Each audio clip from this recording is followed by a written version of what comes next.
यश मिळवायचे असेल तर अपयशाला सामोरं जायची तयारी ठेवली पाहिजे. ही ओळ मित्रांनो आपल्याला सांगते की अपयश म्हणजे शेवट नाही, तर यशाकडे जाणाऱ्या प्रवासातील एक पायरी आहे.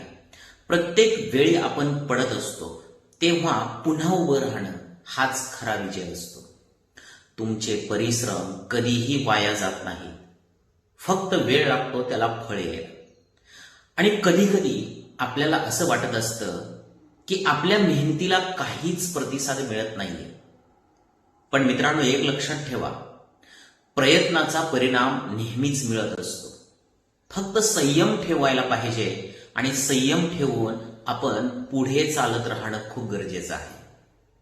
यश अपयश या गोष्टी होतच असतात. आपल्या स्वप्नांना पूर्ण करण्यासाठी ती स्वप्न मोठी असली पाहिजे. स्वप्न मोठी ठेवा, कारण लहान स्वप्न मनाला उभारी देत नाही.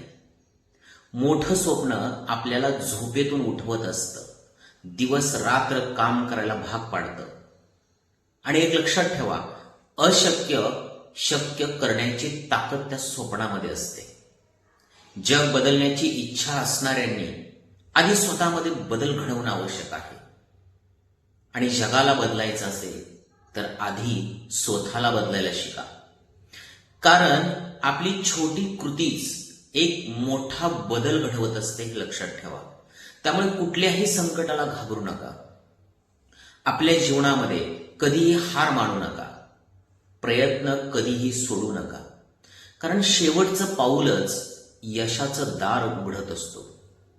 कदाचित तुम्ही थकलेले असाल, पण तुमचं ध्येय फक्त एका पावलावर आलेलं असेल. मित्रांनो, आपण हरलो तर ती एक कथा बनेल, पण आपण जिंकलो तर ती एक आपल्याला प्रेरणा मिळेल, हे लक्षात ठेवा.